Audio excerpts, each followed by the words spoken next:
Welcome back, Patriots, to the Ball Brad Show. It is Tuesday, June 4th, and Joe Biden. Good old Joey.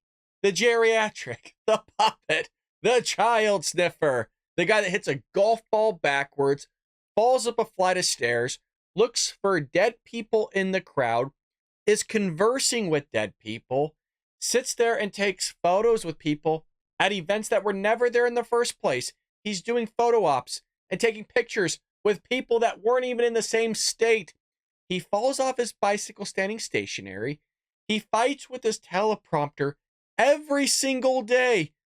And the teleprompter has never lost. It wears a belt, a championship belt, because it's undefeated going on 4 years now.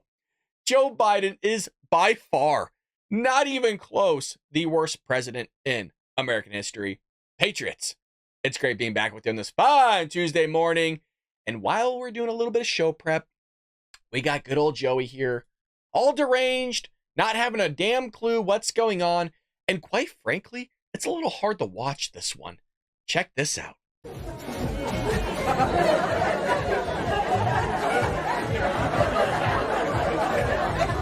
He doesn't have a clue what's going on. Joe is so lost. He starts saluting. Giving a warm welcome to the 46th President of the United States. It's for him. It's for him. He's so confused. Can we watch it again? He's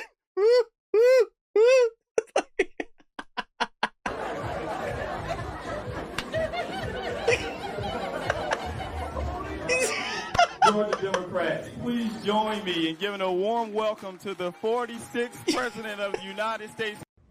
Oh my God. Oh, I had to show you that to y'all. It was too good.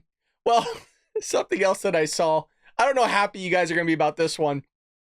But if you had to find like a video that really summed up the Democrat Party, I think I found it for you right here. Let's roll it.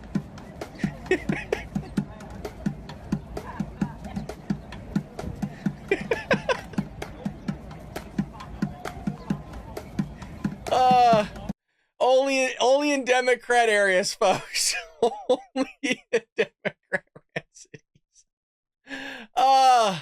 Look, we're starting today off with a banger of an episode. You know, we were so serious the last couple of days. I figured, hey, you know what? Let's lighten the mood a little bit. Sometimes I get in one of my moods, you know? I'm very passionate about some of this stuff. And, well, you know, it comes across as angry that I'm just yelling, all those other things. So, now jumping into our first story of the day, we have another psycho here that's part of the Democrat Party. And no, it's not Joe Biden or Kamala Harris. It's Maxine Waters, folks, because she comes out and sounded off over the weekend about domestic terrorists and not about illegal aliens. No. Domestic terrorists who support Donald Trump, saying they should be investigated for potentially plotting a civil war. Mind you, the Democrat Party is currently plotting to kill Donald Trump by removing his Secret Service protection detail.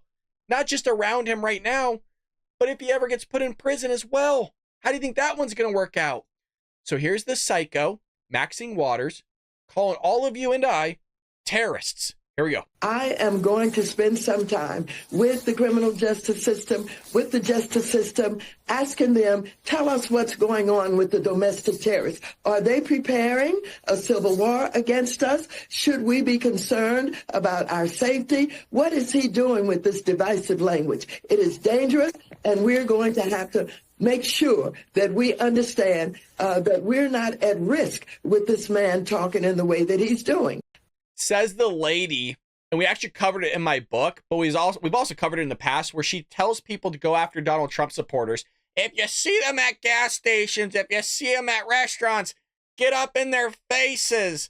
Yeah, no, this rhetoric's ridiculous coming from the Democrat Party. It's no different than them calling us racist, bigots, homophobes, all these things. I mean, Joe Biden himself said, oh, they're extremists. They're a threat to democracy. All the while, they're going after Donald Trump, a former president, for some misrepresentation, allegedly, on some documents. That's what they're trying to get after him for, or I guess allegedly now have in reality. But ridiculous rhetoric coming from the Democrat Party. It's going to continue. So now you're a threat to democracy, you're a threat to the republic, and now you're a terrorist on top of all the other things they call us: racist, bigots, xenophobes, homophobes. I mean, you go down the laundry list of name calling. This is just another one to throw on the list. Now, regarding this whole thing, she's sitting here and launches a new conspiracy theory that Trump supporters were training in the hills.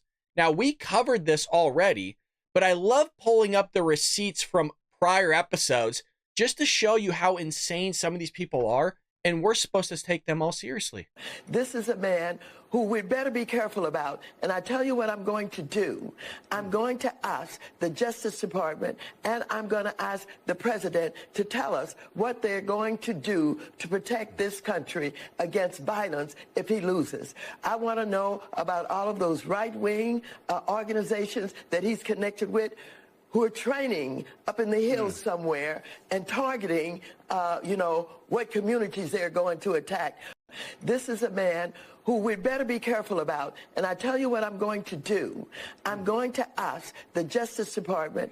I'm sorry, I just had to watch it a little bit because I wanted to see the eyes, just the bulging eyes. I'll tell you what I'm going to do. I'm going to tell the Justice Department about these people that are up in the hills. It's like, are you hearing voices, Maxine?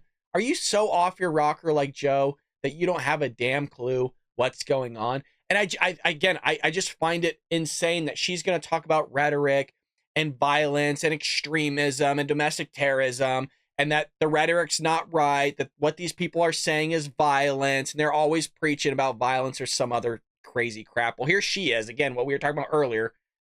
Just I'll let her speak for herself. Stay the course. Let's make sure we show up wherever we have to show up. And if you see anybody from that cabinet in a restaurant, in a department store, at a gasoline station, you get out and you create a crowd. And you push back on them. And you tell them they're not welcome anymore, anywhere. There you go. So you're not welcome in your own country. And you know what? At least she's telling truth there. Because look what they did. They burned down our cities. They allow a massive invasion at the southern border where you're paying for people's food, their shelter, their electricity, their lawyer fees, their education, their health care. You're footing the whole bill to the point I think it's Chicago is paying illegal immigrants $84,000 a year, which is more than a lot of American households make. So maybe this lady is a little bit correct in the sense of you're a second-class citizen in your own country. They're willing to take other people. And what's even more astonishing is there's a lot of veterans that fought for this country that are, Democrat, but there's also a lot of Republicans and conservatives and independents out there that are going to vote for Donald Trump. Isn't it pretty astonishing that she's going to call them terrorists? The people that actually fought terrorists? Isn't that a remarkable thing? How disrespectful that is, that you're going to call MAGA supporters and Trump supporters domestic terrorists because we support a guy that puts America first, that puts this country first? Pretty astonishing stuff. But this is the lady that supports Hamas. This is the lady that sits there and supports all these psychos out there. Well, in news yesterday that was breaking, you had Anthony Fauci, the guy that completely made up some COVID-19 guidelines, like the 6-foot social distancing. We covered that in yesterday's episode. Just completely made it up. Just pulled it out of his you-know-what. No science, no data. And then he's back there just yesterday. And what happened was he called a bunch of us conspiracy theorists. See the constant theme here, the Democrat Party with the name calling? The most I really call the Democrat Party is idiots. And I don't even think they're holistically idiots. I think when it comes to certain policy and ideology, I think they're idiotic in that respect. But I don't think it's a blanket statement for all Democrats.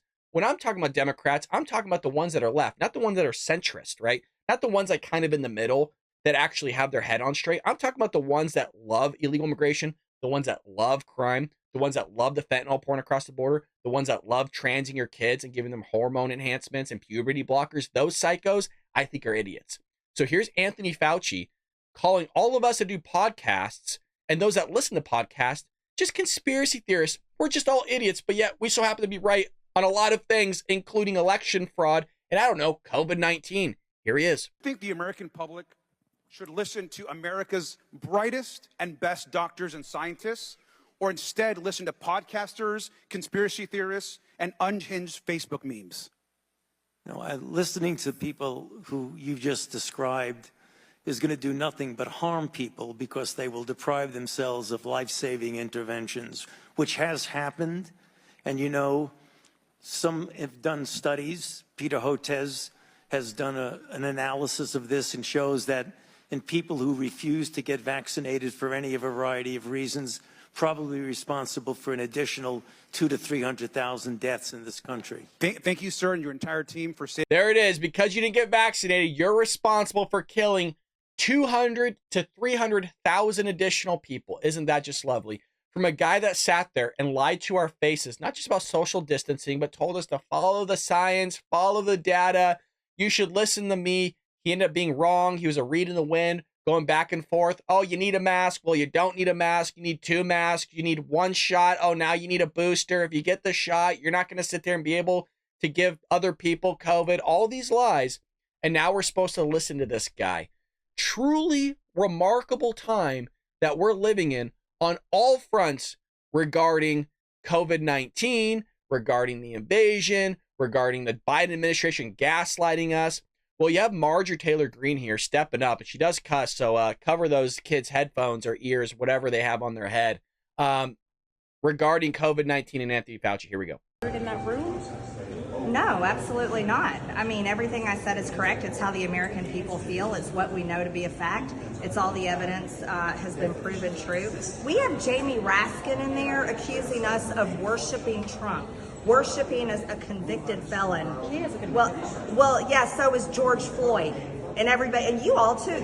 Damn, dude, she's going in the paint. Oh my God, yes. The media worship George Floyd. Democrats worship George Floyd. There were riots burning down the fucking country over George Floyd. Damn and right. Raskin is in there saying we worship him.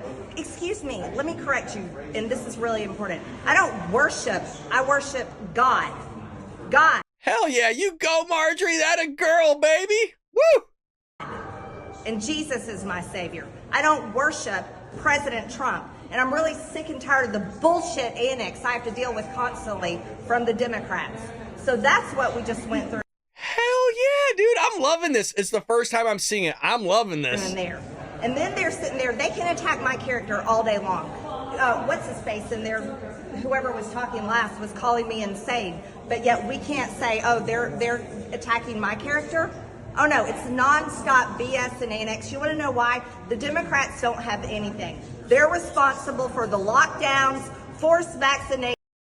Damn, she's right. She's going on a rant. I apologize for the buffering. I don't know what's going on with Twitter, X, whatever Elon's running, brother, but you got to fix it because it's always buffering on us. But damn, she is laying down the law. She is not wrong.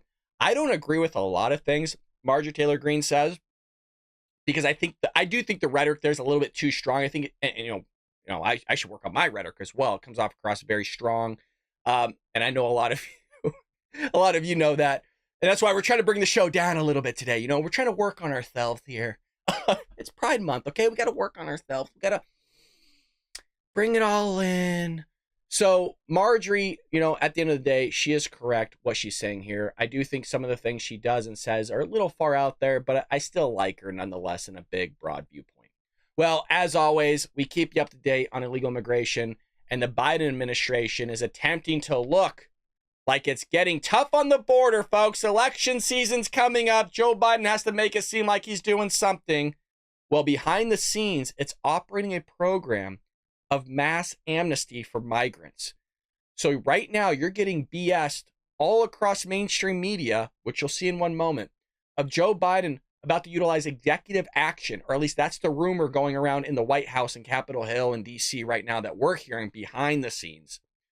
And it's a bunch of BS. It's a bunch of hubbub. And we're going to break this down for you. We got a lot of video clips here. This is important, you guys, because we're getting shafted right now. Data show that since 2022, more than 350,000 asylum cases just evaporated. They were closed by the U.S. government, terminated if the applicants don't have a criminal record or are otherwise not deemed a threat to the country.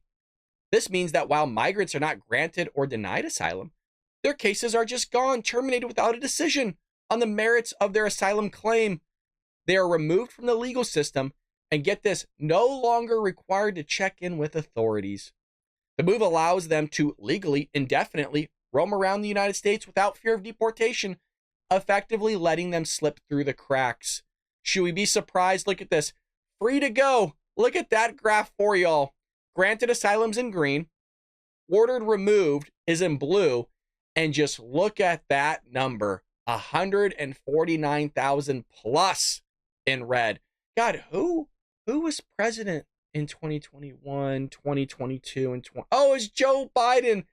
He's harsh on the border, you guys. It's a challenge. It's a situation. We were told so. It's not my words. That's Karine Jean-Pierre's words. Quote, this is just a massive amnesty under the guise of prosecutorial discretion, according to Andrew Arthur, a former immigration judge who works for the Center for Immigration Studies. You're basically allowing people who don't have a right to be in the United States to be here indefinitely. Correct. They've been doing this for quite some time. This isn't anything new. Remember when they gave them the ankle bracelets and then the cell phones? Like, oh, make sure that you call for your court date. And then they were just losing track of all these people. They kept finding the ankle bracelets and cell phones in trash cans and in the rivers. It was remarkable. Please let everyone know what's really going on. This was an ICE officer that told the Post. In 2020, during the Trump administration, 48,000 migrants were ordered removed from the U.S. by immigration court judges. Fewer than 20,000 were granted asylum, and 4,700 people had their cases closed. Now, remember, when Trump hopefully gets in office here, he's going to do a mass deportation like we saw with Eisenhower, where Eisenhower didn't deport anywhere near what Donald Trump wants to deport. Donald Trump's looking at about 20 to 25 million people, where he's going to utilize local law enforcement in conjunction with ICE and our Border Patrol agents and our military to deport all these people. The last time this happened, like I said, it was under Eisenhower, and it was called Operation Wetback. Different times. I understand that's a derogatory term for some people, but that is what it was called. That wasn't a bit. That wasn't a joke. So that's what's going on with Joe Biden. He's effectively giving people amnesty. I'm not surprised. Like I told you, this was going to happen in some way, shape, or form. Joe Biden was calling for amnesty like 2 months ago, just blatantly out there in the open. He said, now I'm paraphrasing, but he said, anybody that has come prior to my administration or under my administration should be granted amnesty. And that's what he wanted to push forward. He knows that nobody's going to go for it. And I think the long-term goal of the Democrat Party is to sit there and give these people amnesty, but use the border wall as a bargaining chip in terms of negotiations to get their way. I don't think we should do that. And I don't think Donald Trump should do that. I think he should use the route that he's trying to go. I think it's going to be a rough look, to be honest with you, with military, police going door to door looking for people and deporting them. But, it's happened, prior in our history. So we also have this bad boy here where Biden prepares an order, again, an executive order that would shut down asylum if a daily average of 2,500 migrants arrive. Now, this is from the Associated Press, AP News. So be careful, because it's not what it seems like, you guys. The White House is telling lawmakers that President Joe Biden is preparing to sign off on an executive order that would shut down asylum requests. But I was told he's already exhausted all his options. Really weird how we're, a few months from elections, and all of a sudden he wants to use executive order. But I was told from Karine Jean-Pierre on the podium that going legislative route was the best way. She's been fighting with Jackie Heinrich on this for 6 months now. They're all happy to use executive action when it comes to student loans. But when it comes to actually protecting our borders and American citizens, which he took an oath of office, or an oath on the Bible, an oath to uphold the Constitution, he wasn't willing to do it. So interesting that all of a sudden, when he's down in the polls, people are pissed about it. Now he wants to do it. Well, again, check this out. U.S.-Mexico border, on the average number of daily encounters hits 2,500 between the ports of entry. Listen to this wording, you guys. Be careful, because the media is manipulating everybody. If the average encounters hits 2,500 between ports of entry, with the border reopening only once, that number declines to 1,500, according to several people familiar with the discussions.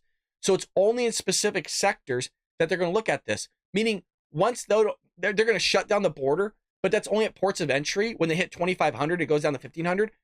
All these illegal immigrants are just going to find different areas to go through, which they have been doing. It actually doesn't solve anything. It's all smoke and mirrors, basically. The impact of the 2,500 figure means that the executive order could go into immediate effect, because daily figures are higher than that now.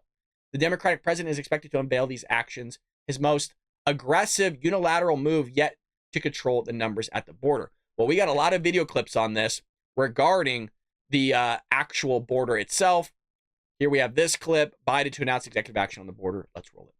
Scrambling to address the migrant crisis long after saying he's done all he can do in the issue.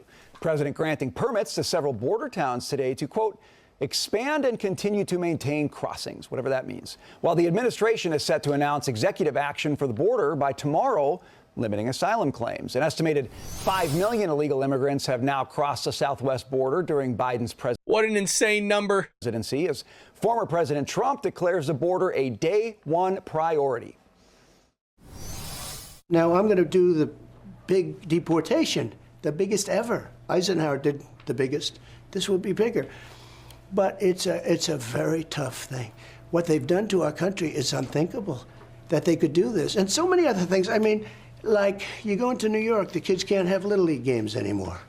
It sounds so trivial, right? Why? Because the migrants are living in the fields. They have all tents.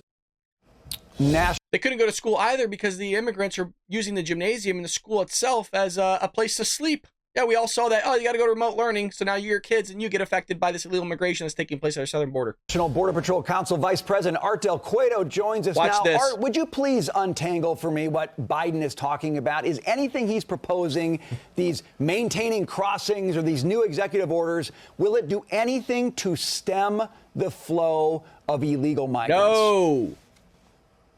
Look, it's quite a mess, and people need to understand that that mess was created by this administration. And if they were going to allow so many individuals to come into the country and ask for asylum, they surely had to have come up with a plan for those individuals that would not have an actual asylum claim. And once again, they didn't even plan for that. So when you start talking about mass deportations, that's obviously something that this administration should have thought of in the first place. Not everyone that's asking for asylum has a real asylum claim. In fact, the majority of them don't. So somebody's got a plan for them to go to the actual court case and show what their claim is. And unfortunately, you're just getting more smoke and mirrors by this current administration right now. I mean, you remember they had that FAST app at the border. That didn't work out. Again, I think it's just them reaching out, continuing to baffle the American public because they realize that, they created the mess and elections are coming up. And the smoke and mirrors is what I want to parse through with you specifically right now. I saw a Wall Street Journal alert that indicated this executive action that Biden might be announcing later this week would potentially say, no more, I'm closing the border down. It's not going to have necessarily a threshold where a certain amount of, illegal migrants can cross per day. That seemed to be the discussion before. So what I'm hearing is there will be a lot of pushback to that. It's got to go through Congress. He needs money to be able to do it, and that it won't actually happen. So I see an election coming, a desperate president who's going to now flip-flop on his position, knowing that it can't actually be seen through. And this new policy that's coming out today is like he's drawing little drawbridges in places where the migrants will still know if they go to that spot, they can get over. Art. Correct. Right. And again, that's what it comes down to. It's just, hey, he's trying to show that he's doing something about it without actually doing something about it. Exactly. Typical, in the same way that he flew Kamala Harris flew over the border to El Salvador and then said this whole migration was due to climate change. She was blaming climate change on why we pretty much strictly only have military-age men pouring across our border. Then Joe Biden goes to El Paso for 3 hours, doesn't see an illegal immigrant. That is not a joke, by the way. There was thousands of them in the streets 48 hours before that dude showed up. Like full encampments in the streets, trash everywhere, thousands of them. Cleared out, place swept up, hosed off, super clean. The dude never spoke to an illegal immigrant. He never saw an illegal immigrant his entire time there. It was a joke. It was a PR move. Hey, it was virtually because he never went to the border and the press were hounding him on it. So finally he just went to go and say that he went. That was really it. So here's another one regarding, this one I think is from CBS Evening News, talking about this executive action at the border. President Biden is under intense political pressure to curb illegal immigration. It's a top concern for voters and one that Donald Trump and his allies have seized on. And tomorrow, Biden is expected to take action, issuing a major executive order allowing him to partially shut down the asylum process at the southern border. CBS News was the first to break the story. And tonight, our Nancy Cordes is at the White House. Nancy, good to see you. So I understand this is going to be the most restrictive border policy ever enacted by a Democratic president. Why now? Well, Nora, the White House had been hoping that Congress would. Do you see how the way they phrase things? It's the biggest thing a Democrat's ever done. It's like, come on. We all see the smoke and mirrors. We see through the BS. Just see how they cover this. Take this step. It didn't. This represents a major change to immigration policy, and we're told that the president is going to sign this executive order tomorrow. CBS News has learned that this new order will allow U.S. immigration officials to deport migrants without processing their asylum claims anytime the number of illegal border crossings tops a specific threshold. And sources tell CBS that threshold is likely to be 2,500 migrant apprehensions a day, which means a day. This partial ban could be triggered on day one because the number of apprehensions at the southern border in May was higher than that. It was 3,800 a day, according to the Border Patrol. Right now, of course, asylum seekers are allowed to stay in the U.S. until their case is processed, which can take years. And critics say that creates an incentive for those who don't qualify to come to the U.S. anyway. Really remarkable stuff. You really see the dynamic of the two stations, Fox Business and CBS, covering the same exact thing. I like that juxtaposition, showing basically like, oh, wow, he's putting through this executive action. It's really going to make a difference. No, it's not. They're going to sit there and close up the ports of entry, but that's not primarily the massive issue that's taking place here. Part of it is, but they're coming in through other parts of the border, and that's why we need a border wall. This doesn't do anything. Very similar to that border security bill. That was really a border security bill for other nations rather than ours, which is why it didn't get pushed through Congress, where it didn't solve the issue whatsoever. It was just a bunch of money being spent that doesn't solve anything. So why don't we build a border wall, and then we could talk about everything else following that? Well, we got a couple different news pieces here for you really quickly. The Hunter Biden jury has been selected. Well, it's comically rigged, of course. It includes 6 people directly impacted by drug addiction. Gee, I wonder who they're going to side with. And a former Secret Service employee who Ashley Biden smiled at. So, I don't know what to read into that, but here we got Jesse Waters. One juror's childhood best friend died from a heroin overdose. Another juror has an alcoholic brother-in-law.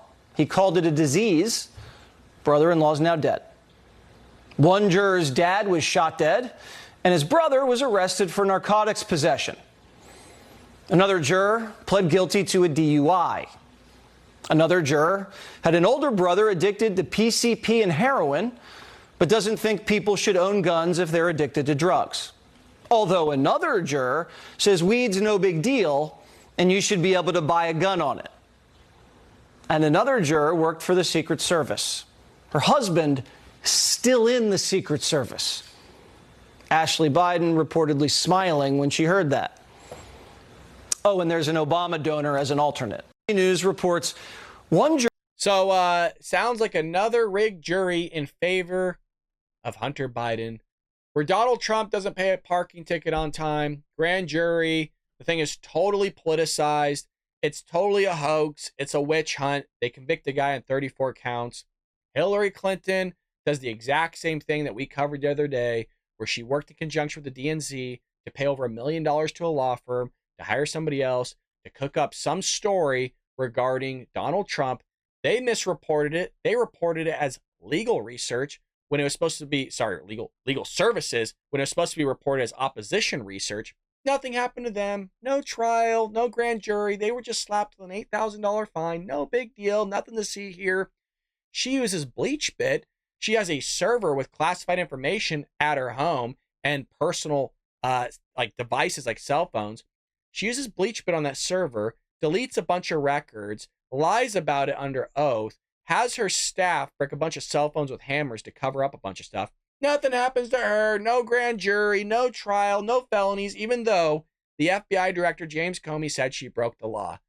Hunter Biden here has a bunch of addicts on the jury. All you need is one. But when Donald Trump gets a jury, well, let's go ahead and change things. We don't want a hung jury. It has to be unanimous, but not unanimous in what we all know being normal of everybody voting to convict or not to convict. No.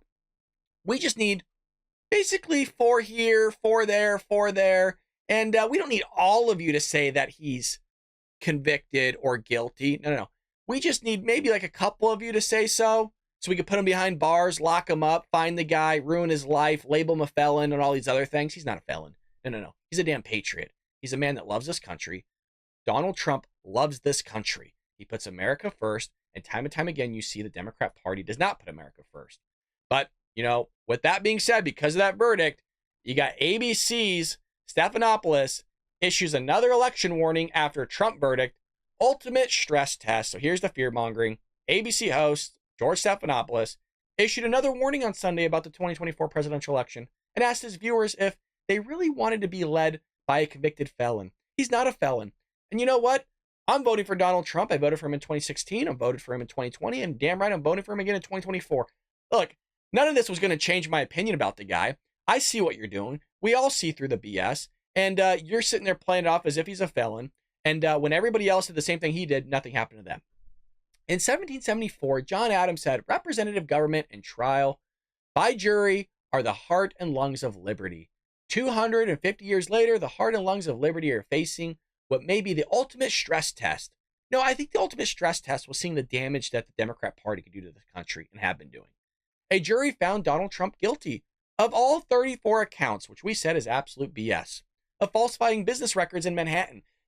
They're calling this guy a felon for some paperwork issues. That's if you wanted to sit there and just remove everything, just skin and bones, because the dude didn't fill out the paperwork correctly. That's really what they got him on.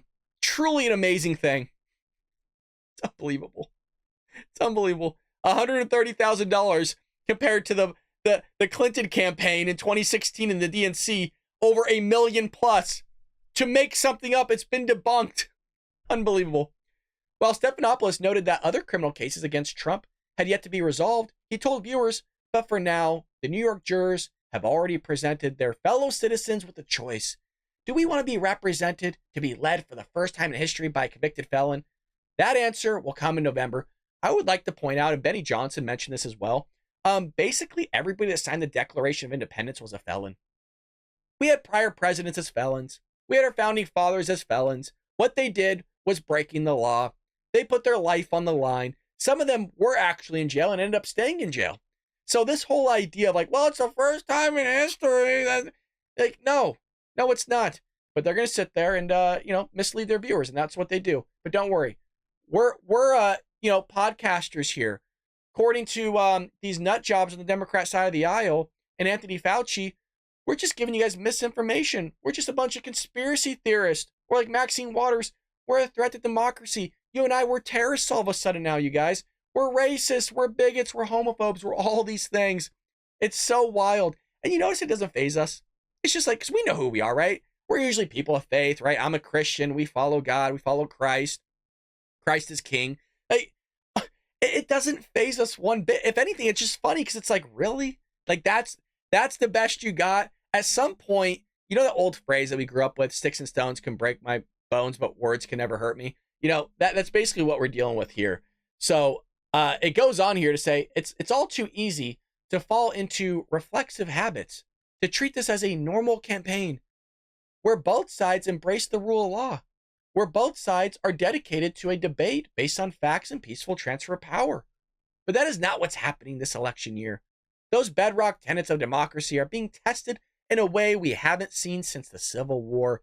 It's a test for candidates, for those of us in the media, and for all of us citizens.